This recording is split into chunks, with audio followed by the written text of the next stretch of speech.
And now, Deborah Kobylt Live. Thank you so much. And thanks everybody for joining me today on Deborah Kobylt Live. I'd like to welcome our guest, Bilal Ajali, who wrote the book, This Ain't My Life. Welcome so much. I appreciate you Thank being you. here. Thank Great you. to have Thank you you. so You're much. also, you're an entrepreneur as well, an investor, you're a motivational speaker. And what really attracted me to this book, which is beautifully written, is a lot of times when men go through a hard time, right? If they're going through a divorce or job change, or they just, drug addiction or whatever, there's not a lot of places for them to go where a man has written about his own experiences, right? So that's why I thought this was an important book to go through a lot that you've had to deal with in your own life and how you came out of it. Absolutely. And I mean, that's really the premise behind me exposing my vulnerability in the manner that I did. And I mean, in some ways, people might say I went to an extreme, but I think it was so necessary because women have that voice, women have that platform. And I think that we men needed to take a page out of your book and just put ourselves out there because we have so many stories to tell and we have so many things that we've went through, whether you have fought for custody or you're going through some type of legal battle for your child or going through something with an ex.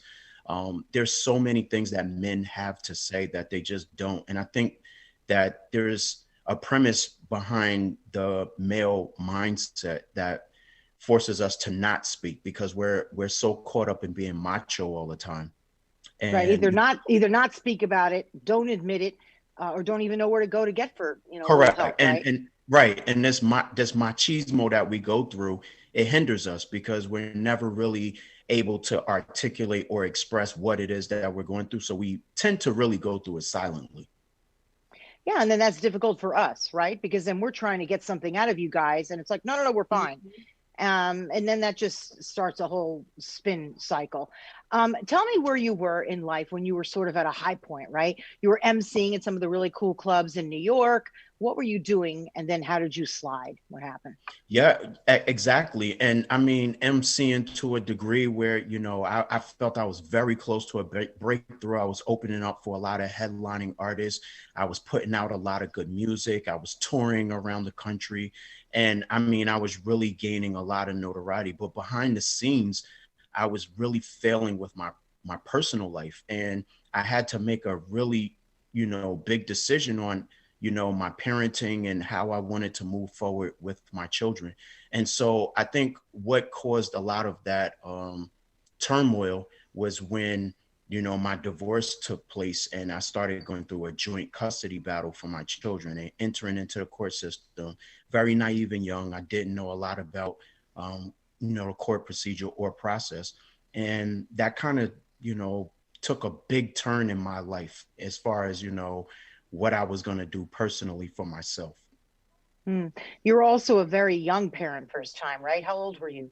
Absolutely. I mean, I was barely 20 when I first had my Well, first child. So, not something that I really wanted, but I was very mature for my age. And I think, the universe carried me in a certain way because I honestly believe, had it not happened, that I probably would not be the person I am now. So, in some ways, I do look at it from that vantage point, but there were so many great things that came out of it.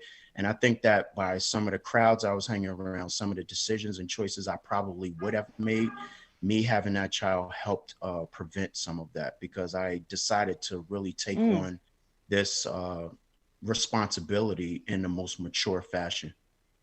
But you spiraled at one point, more than one point, right? Oh, You yeah, just more than felt like you one. were spiraling.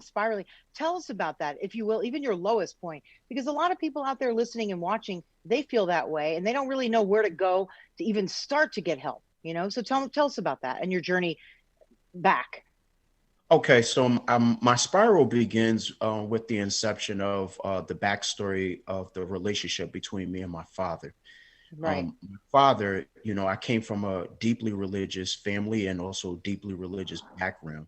And so, with my father being a minister and my father really teaching me and propelling me in a certain direction that he thought that I should be in, that's where a lot of the construct for my mindset begin. And he felt that, you know, I needed to marry a particular woman because I was young, having a child out of wedlock. And that was completely taboo for the religious state that we were in. So And what did you do? What did you do? I was so impressionable. I listened to him. You know, I really Yeah. wanted my father's approval. I really wanted to be accepted by him. And I thought that he was really leading me down the right path and helping me make, you know, a right choice, you know, that would put me in the right place for my life. And it turned out it wasn't. You know, Mm. I like to say what he did was save face for himself. And it was no different than me being the square peg trying to go in a round circle hole. You know, it just wasn't something that fit. And it took me many, many years to learn that on my own and learn how to embrace my own destiny and find my own value and my own self-worth for my own happiness. And so, yeah, that began, you know, just leading me down an arduous path. And then right behind that, you know, I ended up dropping out of school. And this was around the time that, you know, I was really entering into the music industry. And so, you know, all of these cataclysmic circumstances took place, and it just developed into a storm. And Mm. so, you know, you move forward into about chapter 9, and you see that I'm saying that it's over because I went through so many things in this first relationship that I could no longer bear, you know, who I was. I didn't understand what my lot in life was, and it just felt like I was destined for failure. And so I went into a very deep depression, and I got to a point where I wanted to kill myself. And, you know, I actually made attempts to take my life. And I began to slowly come out of that by seeing I had a recurring dream. And that goes back to a chapter called Trip Darkness. And that I refer to as an analogy of being in a space that is so consumed with darkness, you don't see any light. And so I had a recurring Mm. dream where I did see just one little speck of light, and I began to follow that Wow. light. Yes. And so it became like very deeply spiritual for me. And that's how I began my process of transformation. But it brought me to levels of looking at myself very candidly and also with critical thinking to be able to change my mindset and change what it was that I saw for myself and not what others see for you. One thing I would like to mention as a caveat is a lot of people tend to make very poor decisions based on their influencers. So other people are telling you what you should do in life. Other people have a thought and they say, Deborah, you know, you would be really, really good as a bicyclist.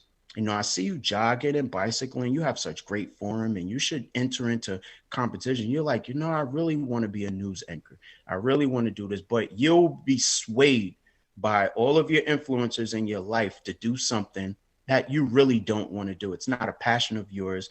Yes, you may be good at it, but it doesn't mean it's your passion. It's not what you were really driven to be on this planet. And I think that when you're able to understand that we all have great talents, but it doesn't mean it's something that you're passionate about or something that drives you. You get excited about waking up every day to do it, and it just gives you exuberant energy. So when you have all these influences coming in and doing that to you, it tends to sway you off your life path and you lose your purpose in life. And that's what leads to a lot of anxiety, depression, and all of the ailments that we go through within society. So how did you get this strength? I mean, you said you tried to take your life. That's a big thing. How did you get this strength, and what was it? I know you had that recurring dream that kept up that strength, because sometimes we'll fall back, and I know you did many times. But how did you keep going? Because I want whoever's listening to this say, okay, Bilal was able to do it. He did it, and this is what motivated him. I want to try and help that guy or girl, if you That will. is the perfect question because that's what the book is about. Mhm. The actual reason that got me to where I am right now is by me saying, this ain't my life. I When love I that. said those words, yes, I said those words, this ain't my life. And I would say it with, you know, passion, with fervor. and this ain't my life. And I knew that there was just something better out there for me. I knew that there was a path that was clearly cut out for me. I wasn't put here to fail. And so when I was able to continue to use this mantra and keep it recurring and fresh within my spiritual state, I just kept finding little nuggets and little things along my path that would open my vision, open up my way of seeing things different.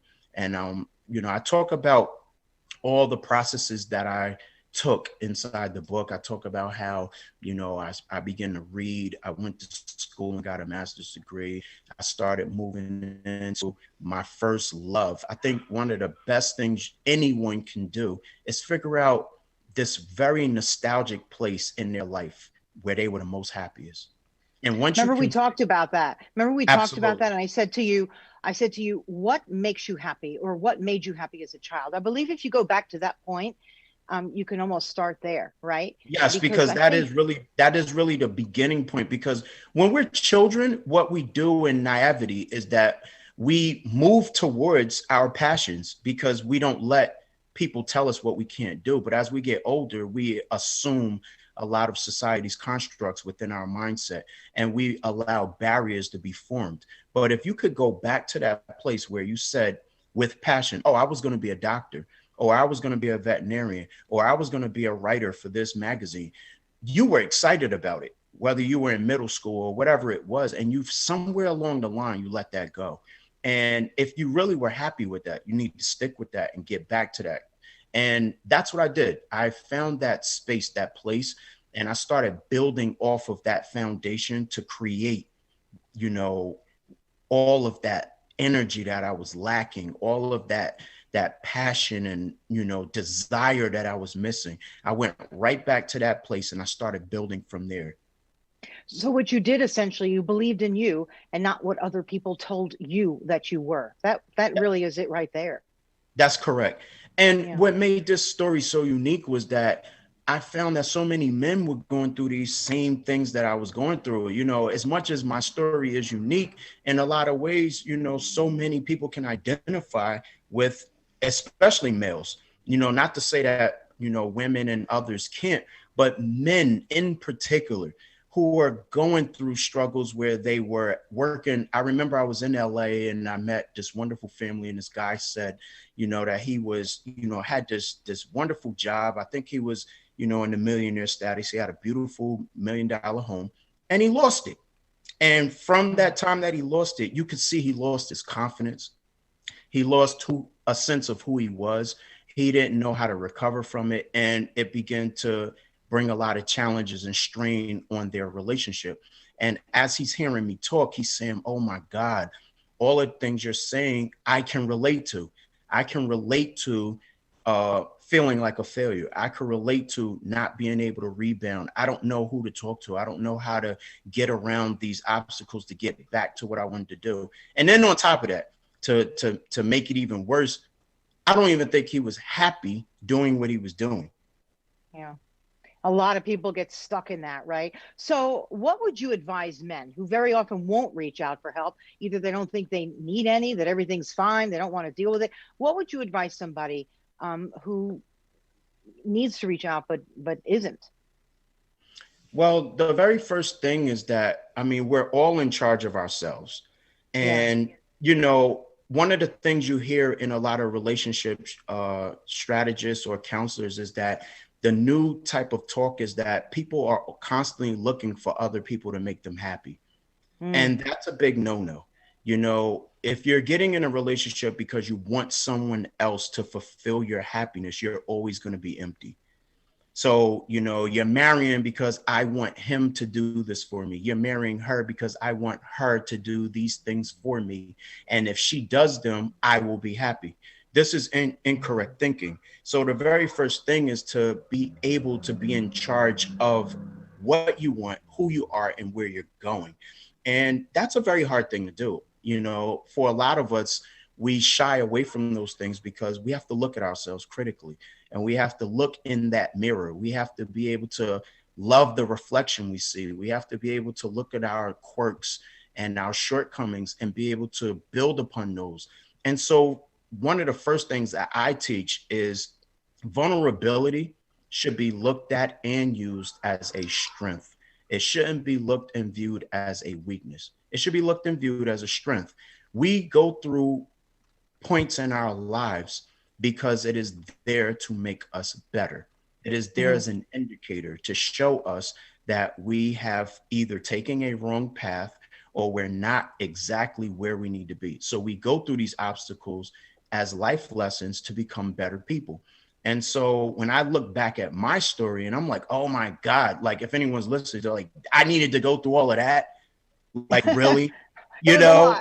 Yeah, like, come on. I really needed to go through these things to become better. But the answer is maybe yes, because a lot of us don't really know the magnetism of who we are. And sometimes, like even when they're burning a diamond, they burn it to such high degrees. They burn it almost to a crisp so that it shows its magnificence. It gets burned at a very, very high level. But you would never know that this diamond was as magnificent as it was if it didn't reach that high level of burning. So scarification and burning is a process that the universe uses to bring about magnificence so it can show the true quality of the human nature. That's incredible. I'm going to use that burning of the diamond. What a great analogy. I could visualize that in my head. And I know with a lot of the talking and speaking you do a lot of visualization, which I think is very helpful to people. I really do. I want to go through a little bit about your life, right? You dropped out of school. You've been an MC, so you had a successful music career. You worked in the corrections facility. Yes. Currently you're working in security, but you've had 2 marriages, 4 daughters, and it's a lot of life, right? As you said, Yes. why did I have to go through all this? Correct. Because it puts you right here so that That's you right. can help the next guy or gal who's going That's through right. and just saying, I don't know what to do, right? That's right. But I like how you didn't give up. You tried to give up, but you didn't give up, right? That's right. What are some of the strategies that you talk about when you give a lecture, when you talk in the book? Because this book is really important for people to pick up. It's an easy read. And I found that I got myself very involved with you and your family and everything that you went through, your siblings. There's an awful lot in this book that we really won't have time to talk about. So I want to, I do want to impress upon people to pick it up. This Ain't My Life. It's a great read for anyone, but especially if you want to buy it for your boyfriend or your husband or your significant other. I think it's an important read. But what are some of the steps? Because you talk about steps when you're just lost and you're like, please, God, somebody just help me. Where do you start? Right. So I have a model that I created, and it's 3 steps. And I talk about how you need to identify your feelings, embrace your feelings, and share your feelings. And these 3 steps are some of the most core processes used when you're in that vulnerable state. When you're able to just identify what it is you're going through. And, when I say identify, I'm not talking about at the point of anger. I'm talking about where you're really critically looking at it. Like, why do I feel this way? Or do I feel this way? How about just, do I feel this way? Or, what is making me feel this way? When you're able to just identify that feeling, then you kind of know, as some therapists teach, they teach about triggers. And triggers are things that cause you to either go into an emotional state or go into a recurring emotional state. So for like when I was in a prison system, we were teaching the prisoners about triggers, and some of them who committed these high profile crimes, they didn't realize that there were things that if they were in these environments again, and these triggers happened, whether it was music or whether it was alcohol or whether it was certain friends that they were around, that they would recur back into the same offense that they committed initially. So that's the same kind of thinking that you need when it comes to your feeling state. When you're in a feeling state, if you can identify that and you can identify the emotional state that you're in, then you'll be able to look at it a little bit more strongly, and you'll be able to either stay away from it, or you'll be able to handle and manage it better. Hmm. So after you identify it, you want to embrace it, because the feeling that you have, it's not wrong to have it, is it? No one said that you couldn't be upset. No one said that you couldn't cry. No one said that you couldn't be sad. No one said that you couldn't feel the way that you feel. So you have to embrace exactly what it is that you're going through and own it as your feeling state. That's you feeling that way, and you need to have that. You need that moment. And once you're able to do that, it's very important to share it, because if you hold something in for too long, it becomes toxic. And Yeah. you begin to, yes. And I believe, I have no scientific evidence for this, but I do believe that this may be some of the reasons why men die at an earlier age than women. I do believe that we experience hypertension and certain other ailments that women don't have, because you guys share. So just that simple feat of sharing, you guys are releasing something from yourself and you have let it go. Men are not letting things go. They hold it, store it in a box, put it in a toolbox, and throw it in the basement, and it's still there.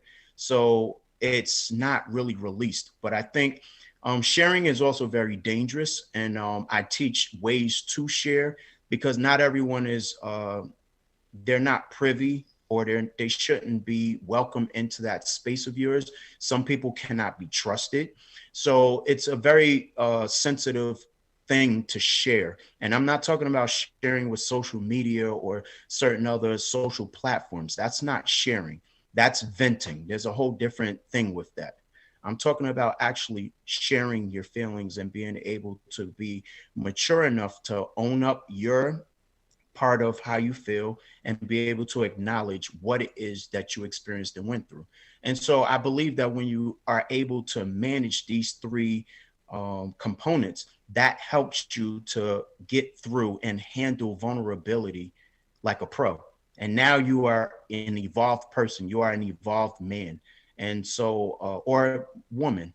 And I think that just being an evolved being puts you in a space of being more in control of your life and your destiny. Wonderful. Let me ask you, you do individual counseling and groups. Like, how can people get in touch with you? There's so much great stuff that you're teaching us.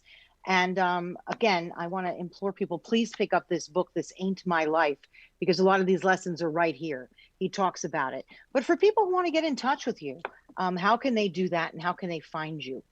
Absolutely. So I am going to leave you a link for all of your listeners, and Okay. they will be able to contact that link directly, which will come right to me. It'll be right directed to the platform where they'll be able to schedule a call, and they'll be able to talk with me one on one, and we'll be able to schedule sessions and everything, and they'll be able to see directly what it is that they're getting into with the session, so that they can overcome a lot of their struggles and they can get to a beyond just a safe place. You know, we don't want a safe place. We want a prosperous place. We want a place of abundance and happiness and pure joy. You know, the title of the book is One Man's Journey to Finding His Destiny. And I believe that is the true purpose for everyone. Everyone is Everybody. here to find their destiny, right? We're not here to work a 9 to 5 and be drudging and be unhappy, but not to say 9 to 5 is not a way to be happy. But if it is your happiness, then you want to be able to be completely immersed in your happiness and finding your joy so that you could be the best version of yourself. And so that's what I'm doing on my calls. That's what I'm doing in my sessions. I'm helping you identify these areas that are causing you a little bit of pain, or these vulnerabilities that are being setbacks in your life. And so we want to get those blocks out of your way. We want to change your mindset. We want to refresh you and reset you and get you going and get you into this new place. Kind of like what we want to do with this year, right? 2020, we want to reset Hey, this year. interesting, because a lot of people say goodbye 2020, and I was fortunate to get through 2020 with good health, right, and my family That's right. too. That's right. But there's an awful lot of lessons in 2020 for all of us, so I don't Right. really say goodbye. I don't know, I've had lots of horrible years. This is a truly bad one for the globally, but That's right. there are nuggets of lessons there, right, for all of us, no That's matter right. how bad it is. So go ahead, tell us how we can get in touch with you.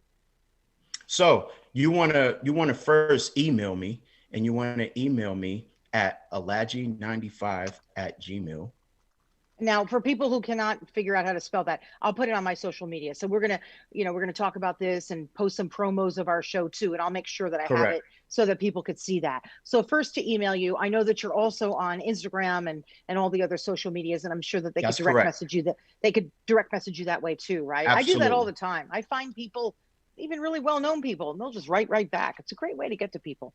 Absolutely. Yep. The Twitter, the Facebook, all of these handles will be provided so that, not only a person can get in touch with me, but it gives them value. They're able to see who I am and really be able to, like you said, get into the story, get into, my character and who I am as a person, and be able to develop and, get a just good, concise way of saying, look, I really like what this gentleman is about, and I like what he has to offer, and I'm all in.